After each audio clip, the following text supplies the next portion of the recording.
እንዴት ናችሁ ውድ የዩቲዩብ ቤተሰቦች? እንኳን ወደዚህ ዩቲዩብ ቻናል በደህና መጣችሁ። ዛሬም እንደተለመደው እንማማርባችኋለን ብዬ ያሰብኳቸውን ቪዲዮዎች ይዤ መጥቻለሁ። ለቤቱ አዲስ ከሆናችሁ ሰብስክራይብ እያደረጋችሁ ላይክ፣ ሼር እና ኮሜንት መጻፍም እንዳይረሳ። ወደ ቪዲዮዎች ነው። ሰዎች ስለገመቱን የሚበላሽ ማንነት የለም አለ። እግዚአብሔር ብቻ የሚያውቀው ማንነታችን ላይ ነው መጨነቅ። እግዚአብሔር የሚያውቀው ማንነታችን ላይ እንጨነቅ፣ እንስራበት። ሰዎች ስለሚሉት ጉዳይ ግን ሰዎች አሉም አላሉም የሚፈጠርም የሚጨመርም የሚቀነስም ማንነትም ክብርም የለም። እንደዚህ ብሎ ማሰብ ሰው እንደመሰለው ያስባል። እንደመሰለው ነው የሚያስበው። ወሬ ሰምቶ ያስባል፣ እንደለመደው ያስባል፣ እንደ ቀድሞ ዕውቀቱ ያስባል፣ በመንፈሳዊ መጠኑ ልክ ያስባል፣ በእድሜው ልክ ያስባል። ሰው እንዳቅሙ ነው የሚያስበው። እንዳቅሙ ያስባል። ገሌ የሚያስበው በዚህ መጠን ነው ማለት ነው። በቃ እንደዚህ ብሎ ማሰብ። ከቃሉ ጋር ናችሁ። እግዚአብሔር ከሁላችን ጋር ይሁን። ትዕግስት ባለ ምን ማለት ነው? ጸዊረ ነገር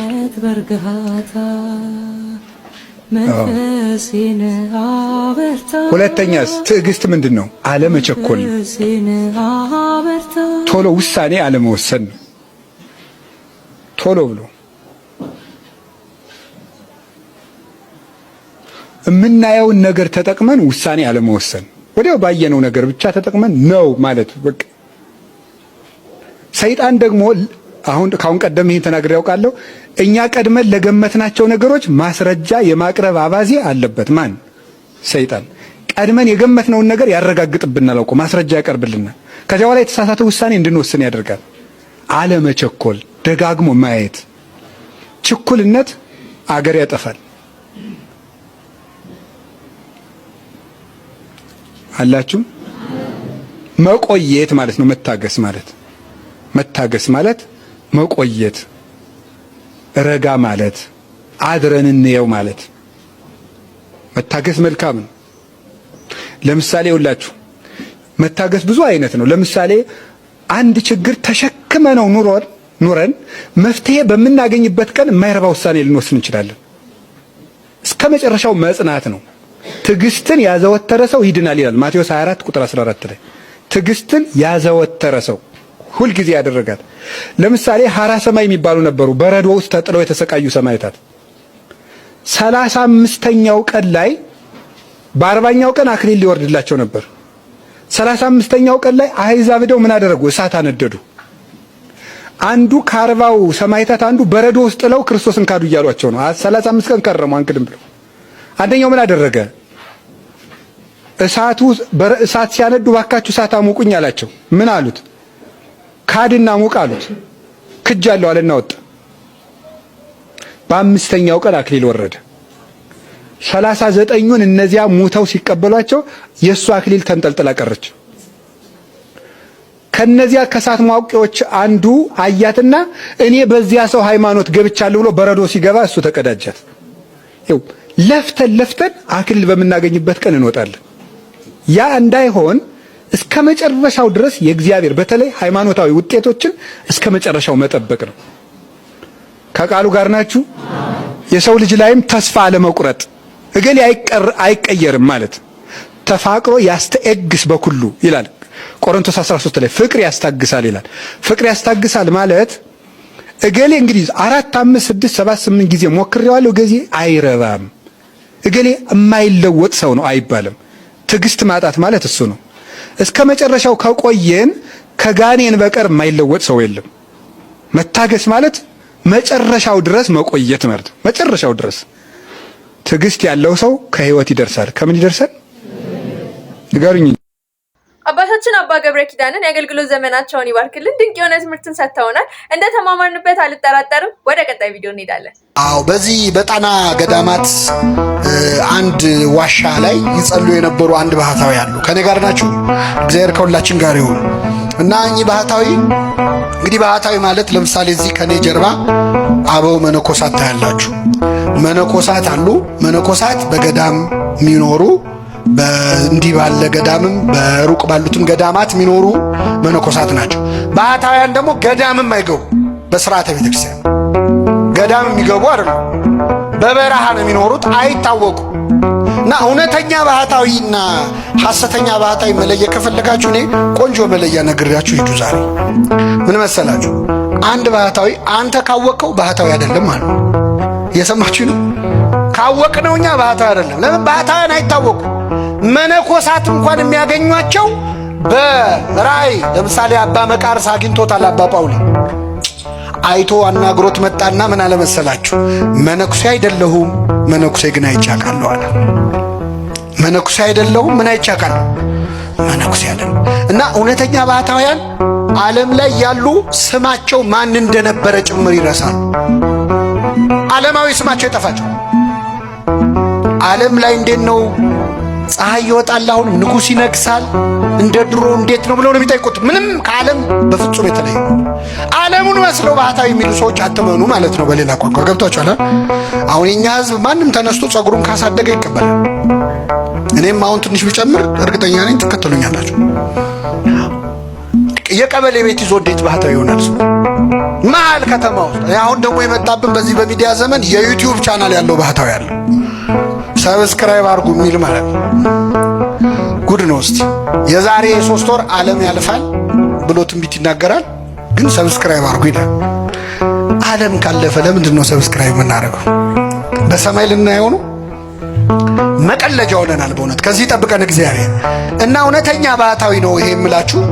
በዋሻ ውስጥ ሆኖ ሲጸልይ አንድ አባት ይመጣሉ። እኚህ አባት በጀልባ ተሳፍረው እስቲ እዚህ ደሴት ላይ ትንሽ አረፍ ልበል ብለው አረፍ ሊሉ ሲገቡ ድምፅ ሰው ተከትለው ሲያዩ ሰውነቱ በፀጉር የተሸፈነ ሰው ይጸልያል እያልጎመጎመ። ቀረብ ሲሉ በጣም ያስፈራ ሰው ገረማቸው። ጸሎቱን ግን ሲሰሙ ደነገጡ።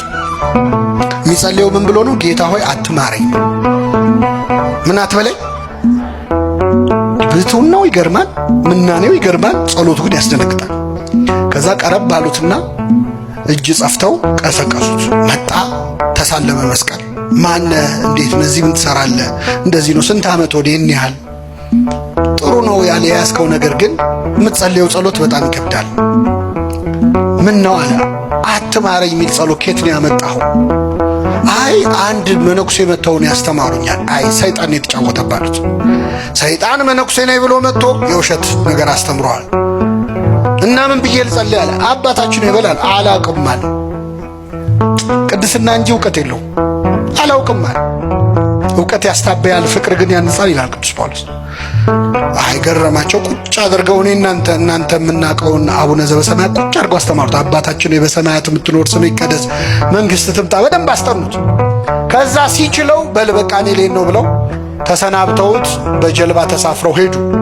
ቆሞ ሸኛቸው፣ እጁን እያወዛወዘ በጣም ደስ ብሎት በፍቅር አሁን አዲስ ጸሎት ተምሯል። ሊጸልይ ወደ ዋሻው ተመልሶ ጀመረ ጸሎቱን። አባታችን ሆይ በሰማያት የምትኖር ስምህ ይቀደስ ብሎ ጠፋበት። ቆይ ልመልሰው። በሰማያት የምትኖር ስምህ ይቀደስ ጠፋበት ቢለው ቢሰራውም ቢያል አይ እኚህ ሰውዬ ሳይርቁኝ በፊት ልድረስባቸውና ይንገሩኝ ብሎ ሮጦ ሄዶ ጀልባውን አስቆመና ስምህ ይቀደስ ብሎ ቀጥሎ ምንድን ነው አላቸው። ሮጦ ሄዶ ነው ያልኳቸው። በምን ላይ ነው የሮጦ? አይሰማም። ሲያዩት ውሃ ላይ እየሄደ ነው። እሳቸው ምን ላይ ነው ያሉት? እና ስምህ ይቀደስ ብሎ ምንድን ነው ሲላቸው በሌኔ ወንድም እንደ ድሮ አትማረኝ ብለህ ቀጥል አሉት። እግዚአብሔር ጸሎቱን ሰምቶታል አልሰማውም? ሰምቶታል። ለምንድን ነው የሰማው መሰላችሁ? እግዚአብሔር የሰማው ያለውን ሳይሆን ለማለት የፈለገውን ነው። እግዚአብሔር ለማለት የፈለግነውን ይስማን። አዎ ልባችን ውስጥ ያለውን ድረስ ጠልቆ ነው የሚሰማው። ከጥልቁ ጠራው እንዳለ ነብይ እግዚአብሔር ዳዊት ማለት ነው። እና ይህ ወንበዴ ጌታ ሆይ በመንግሥትህ አስበኝ ባለው ጊዜ ፈጥኖ የመለሰ መድኃኔ ዓለም ክርስቶስ የሁላችንን ጸሎት ፈጥኖ ይስማን። ሀገራችንን ቤተክርስቲያናችንን ሰላም ያድርግልን። የሰማነውን በልቡናችን ጽላት ይጻፍልን። ኢዮብ 10 ልጅ ሞተበት፣ ሀብት ንብረቱ ጠፋበት፣ ጤናውን አጣ፣ ሚስቱ ሞታለች። መልሱልኝ። ለምንድን ነው ሰይጣን ሚስቱን ያልገደለበት? እንደው አቃጥላ ትግደለው ብሎ ነው? አይደለም። እግዚአብሔር ምኑን አትንካ ብሎታል? ሕይወቱን አትንካ ብሎታል። ሚስት ሕይወት ነች። ቅዱስ ዮሐንስ አፈወርቅ እንደው ሚስት ተነስታ ድንገት ተናዳ የቤት ዕቃ ሰብስባ ልወጣል ነው ካለች ውጪ ጥርግ በይ ተገላገልኩ እንዳትላት። ባይሆን የቀረሽ ዕቃ አለ በላት። ምንድነው ካለች እኔስ ብሆን ያንቺ ንብረት አይደለም ወይ? እኔንም ጠቅልለሽ ይዘሽኝ ውጭ በላት ይላል። ሁለቱም ስንት ሥጋ ስለሆኑ። አንዳንድ ባሎች ግን ሚስታቸውን አካሌ አይደለም የሚሉ ሆዴ የሚሉ አሉ። ይሄ ሰውየውን የሚያሳስበው የምኑ ነገር ነው ማለት ነው? አላልኩም፣ እኔ አላልኩም። ሆዴ የሚል አለ፣ ግን አካሌ ነው የሚለው። ኧረ ከአካልም ከሆድም ከሰውነትም በላይ ሚስት ይገርማቸዋል፣ ሕይወት ናት። ሚስት ምንድናት? ሕይወት ናት። ቤተሰቦች ቪዲዮን ተከታትለን ተመልሰናል። ወንድማችን ዲያቆን ሄኖክ ድንቅ የሆነ ትምህርትን ሰጥቶናል። እንደተማማርንበት ጥሩ ቁም ነገር እንደወሰድንበት አልጠራጠርም። ወደ ቀጣይ ቪዲዮ እንሄዳለን። ቀጣይ ቪዲዮአችን የሚሆነው እንግዲህ ወንድማችን አኬ ፕሮቴስታንት እህት ወንድሞቻችን ለሚያነሱት ሀሳብም ሆነ ለሚጠይቁት ጥያቄ መልስ በመስጠት ይታወቃል። አሁንም አንድ ወንድማችን ላነሳው ሀሳብ መልስ ሰጥቷል። እሱን ተከታትለን እንመለስ። ጌታ ኢየሱስ ልክ ያቺ ጌቴሴማኒ ላይ ተንበርክኮ ጽዋውን ሲጠጣ ከአባቱ ዓይን ጠፋ ልጁ። ሙሉ ለሙሉ ኃጢአተኛ ድፍን ይኸውልህ ቻይና ከተማዋን ሞልቶት አንድ አይነት መልክ እንደምታይ ሁሉ እኛኑ መሰለ። ቅዱሱ ልጁን ከየት ያገኘው? ሙሉ ለሙሉ ኃጢአት መስቀል ላይ አወጡት። ኃጢአትን ደግሞ በባህሪው መቋቋም አይችልም። ኃጢአትን ይቀጣል እግዚአብሔር። ስለዚህ ተኩሶ መታው ልጁ እስኪጠፋው ድረስ። በጌቴሴማኒ ተንበርክኮ ያችን ጽዋ ሲጠጣ አለ። በመጀመሪያ ደረጃ የጽዋውን የጠጣው ጽዋ መጠጣት መሞት ነው። የሞቶ ጌቴሴማኒ አይደለም። በጌቴሴማኒ በትወድስ ይህች ጽዋ ከእኔ ትለፍ ብሎ የጸለየበት ቦታ እንጂ ኢየሱስ ጽዋውን የጠጣው በመስቀል ላይ ነው። እሺ፣ በመስቀል ላይ ነው። ለማንኛውም ግን ምን አለ ስለ ኢየሱስ ሲናገር ወዳጃችን? ኢየሱስ ሙሉ በሙሉ ኃጢአተኛ ሆነ። ሙሉ በሙሉ ነው ያለው፣ ቃል በቃል ኃጢአተኛ ሆነ። ቅድስና ጠፋ ማለት ነው። ሙሉ በሙሉ ኢየሱስ ኃጢአተኛ ሆነ ብለን ለመናገር ድፍረቱን ካገኘ ነው በጣም አደጋ ውስጥ ነን። ኢየሱስን ነው ኢማጂን እንደዚህ ያለው። ያውም ይህንን ሲያብራራ በመልኩ ነው ያብራራው። ቻይና ሀገር ስትሄድ እንዳለ የሞላው ሰው እንደሚመሳሰለው አለ። ኢየሱስም ልክ ከኛ ጋር እንደዚሁ ተመሳሰለ። ስለ ኃጢአት አውርቶን ይህን የተናገረው። ስለዚህ አብ እኔንም ሲያይ እናንተንም ሲያይ ኢየሱስንም ሲያይ ተመሳሳይ ሆኖ ነው የሚታዩት፣ ኃጢአተኞች ሆኖ ማለት ነው። ስለዚህ ኢየሱስ ሙሉ በሙሉ ኃጢአተኛ ሆኖ ነበረ። ጌታችን ኢየሱስ በመስቀል ላይ አባቱ የሚያደርጉትን አያውቁምና ይቅር በላቸው ብሎ ወደ አባቱ ይጣራል፣ ይጸልያል። ይህ ወዳጃችን ግን መጥቶ ምን ይላል? አባቱ ልጁን ጭራሽ አጥቶት ነበረ ብሎ ሲናገር በድፍረት እንሰማዋለን። ኢቭን ቅዱስ ጳውሎስ ሲናገር በዕብራውያን መልእክቱ ምዕራፍ 7 ቁጥር 26 ላይ ሊቀ ካህናት እንዲሆን በመስቀል ላይ ራሱን መስዋዕት አድርጎ እንዲያቀርብ ምን አይነት ካህን ነው መሆን ያለበት፣ ምን አይነት ሊቀ ካህናት ነው መሆን ያለበት የሚለውን ሲያስቀምጥ ምንድን ነው የሚለው? ቅዱስና ያለ ተንኮል ነውርም የሌለበት፣ እሺ ከኃጢአተኞችም የተለየ ከሰማያትም ከፍ ከፍ ያለ እንደዚህ ያለ ሊቀ ካህናት ይገባናል ነው የሚለው። ከኃጢአተኞች የተለየ ይህ ወዳጃችን ይመጣና ግን ልክ ቻይና ውስጥ እንዳለ እንደሚመሳሰል ፊት እንዳላቸው ሰው በኃጢአት ረገድ ከኛ ጋር በማይለይ ደረጃ ነው ያለው ይለናል። ይህ አደገኛ ነው። ስለዚህም ደግሞ አለ አብ ኃጢአትን በባህሪው መቋቋም ስለማይችል አለ ኢየሱስን አይደለም አብ በባህሪው ኃጢአትን መቋቋም አይችልም። ኢየሱስ ግን ያው ይችላል። ጭራሽ ሙሉ በሙሉ ኃጢአት ሆኗል፣ ሙሉ በሙሉ ኃጢአተኛ ሆኗል እያለን ነው ያለው ወዳጃችን። ባይዜ ፕሮቴስታንቲዝም አዲሱ ኖስቲሲዝም ነው።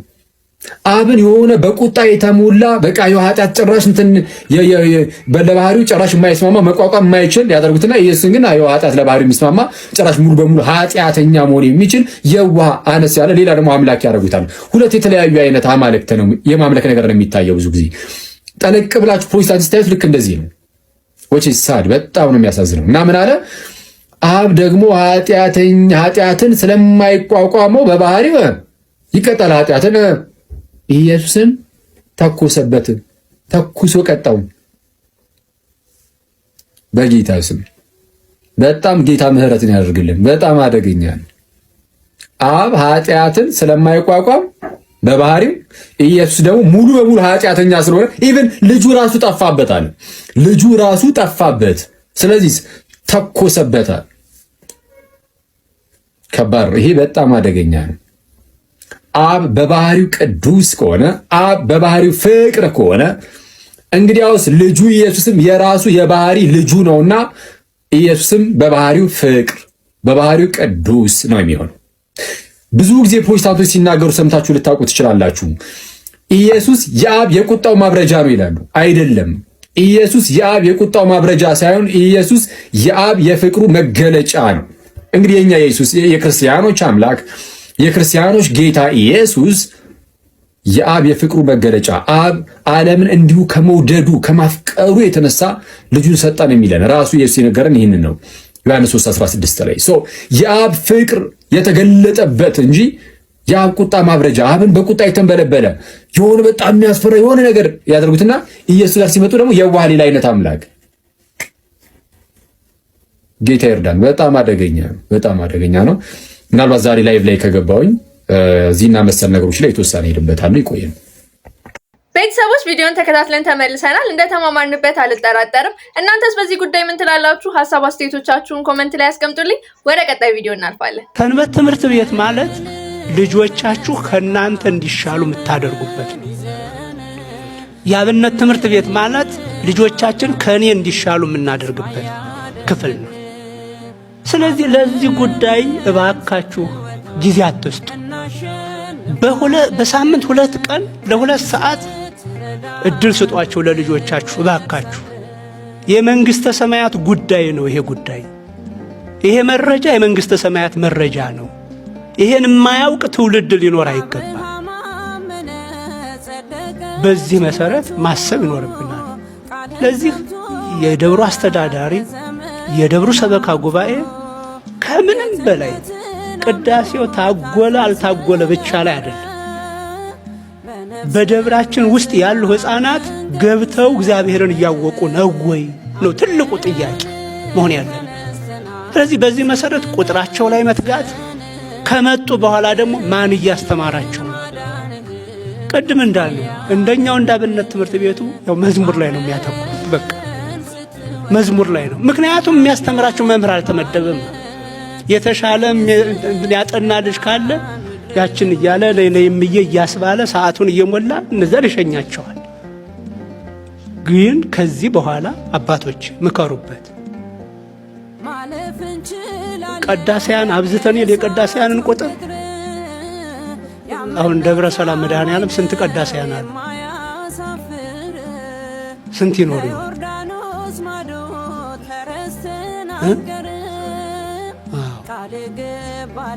በምድብ ስንት ይሆናል? እንዳጠቃላይ 3 ምድብ ነው 15 ማለት ነው። 3 ምድብ 15 አይደል? አዎ ጥሩ ነው። እኒህ ምንድን ናቸው? ያመኑ ሰዎችን የሚመግቡ ናቸው። መመገብ ይባላል። አሁን የምስጢራት መፈጸሙ መመገብ ነው። ግን ወደ ምግቡ የሚያመጣ እረኛ አለ ወይ ነው? ወደ ምግቡ የሚያመጣ የለንም። እና 15 ቀዳሳያን ከመቅጠር 5 መምህራንን መቅጠር ይቀድም ነበር። ግን እውነት ለመናገር ምክንያቱም የሚድነውን የሚያበዙት መምህራኑ ናቸው። እነዛ መጋቢዎች ናቸው። ሲመጣ ቀድሶ ማቁረብ፣ አምኖ ሲመጣ ማጥመቅ አይደለ ስራቸው። ግን ወደዛ ግባት የሚያመጣ መምህር ከሌለ እንዴት ነው የምንሆነው?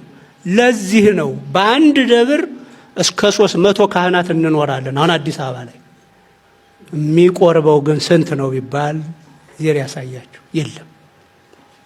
ስለዚህ ሰንበት ትምህርት ቤት ላይ እንዲሳተፉ ሰባክያኑ ሰባኪ ሲመደብ እሁድ ጧት ደህና ዋላችሁ የሚል አይደለም፣ ደህና አደራችሁ የሚል አይደለም።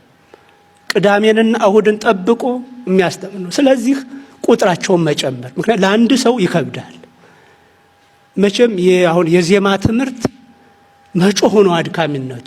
ግን አንድ ጊዜ 7 ዓመትም 8 ዓመትም ተምረው ይዘውታል።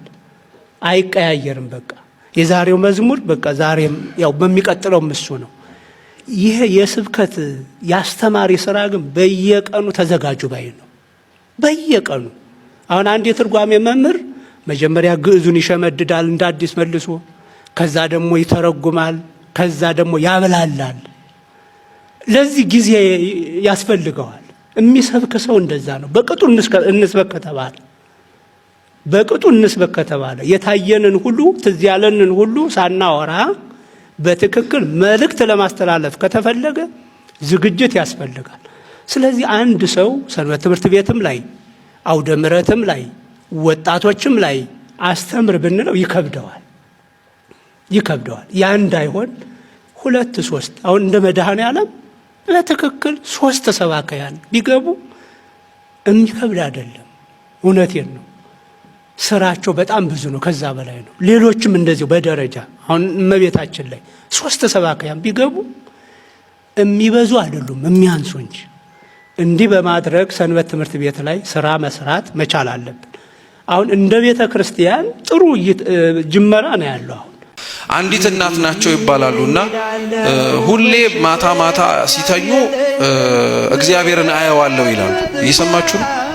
እግዚአብሔርን አየዋለሁ ይላሉና ሁሌ የነፍስ አባታቸው ጋር እየመጡ ዛሬ እኮ እግዚአብሔር እንዲህ ብሎኝ፣ ዛሬ እኮ እንዲህ እግዚአብሔር ብሎኝ ሲሉ ነፍስ አባታቸው ሰለቻቸው። እቺ ሴትዮ አብደዋል፣ ካልሆነም ደግሞ ከየት ነው አሁን እሳቸው በተኙበት እግዚአብሔር የሚታያቸው እያሉ በጣም ይጠራጠሯቸው ነበር። እና በጣም ይሄ ነገር ሲበዛባቸው እውነት አይታው ይሁን አይሁን ብለው ጠሯትና ምን ብለው ጠየቋት? የውሎት እናታችን ከዛሬ 3 ዓመት በፊት የሆነ የሰራውት በጣም ከባድ ኃጢአት አለ።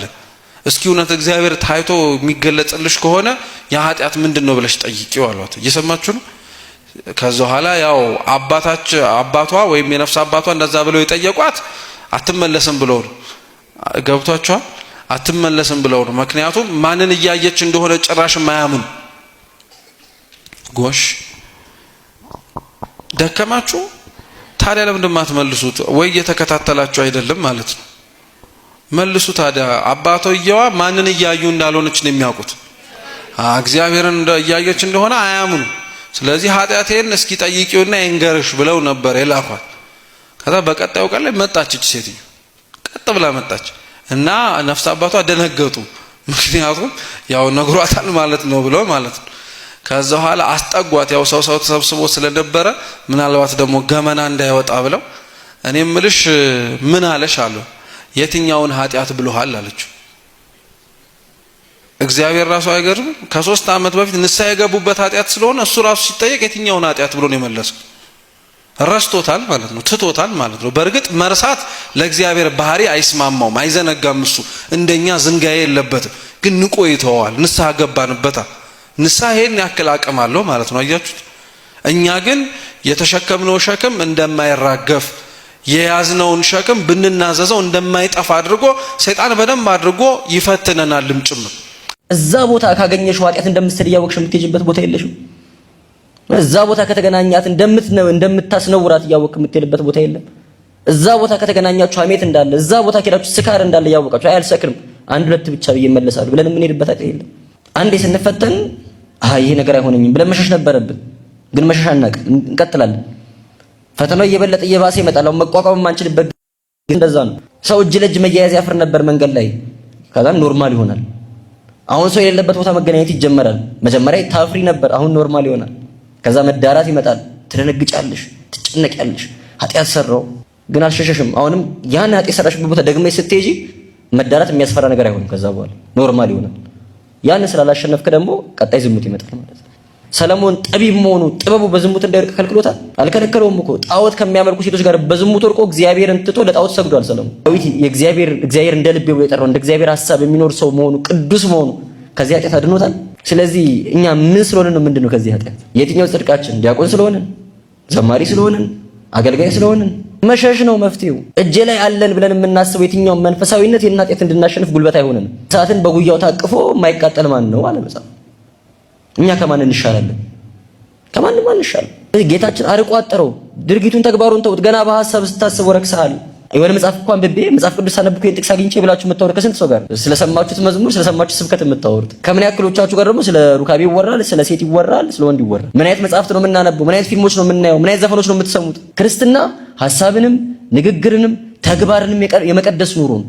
ለጌታ ካላቸው ፍቅር የተነሳ የተፈቀደላቸውን ትዳር እምቢ ብለው በየበረሃው በየገዳው የሚኖሩ ሰዎች ይሉ። እኔና እናንተ ስለ ክርስቶስ ፍቅር የተከለከልነውን ዝሙት እምቢ ማለት እንዴት ይከብደናል? የተፈቀደልን ትዳር አለ፣ የተከለከልነውን ኃጢአት እምቢ ማለት እንዴት ይከብደናል? ሰው ዕድሜ ልኩን ለመተው ፈቃደኛ ከሆነ እኛ እስክናገባ እስከ ጊዜው ድረስ ጥቂት ዓመታትን መታገስ ለምን ይከብደናል? ስጋንም ነፍስንም የሚያረግ ቤተሰቦች ቪዲዮን ተከታትለን ተመልሰናል። እንደተማማርንበት አልጠራጠርም። ለዛሬ ይዤላችሁ የመጣኋቸው ቪዲዮዎች እነዚህን ይመስሉ ነበረ። ሀሳብ አስተያየቶቻችሁን ኮሜንት ላይ አስቀምጡልኝ። ላይክ፣ ሼር እንዲሁም ሰብስክራይብ ማድረግ እንዳይረሳ። በቀጣይ ቪዲዮ እስክንገናኝ ድረስ ቻው።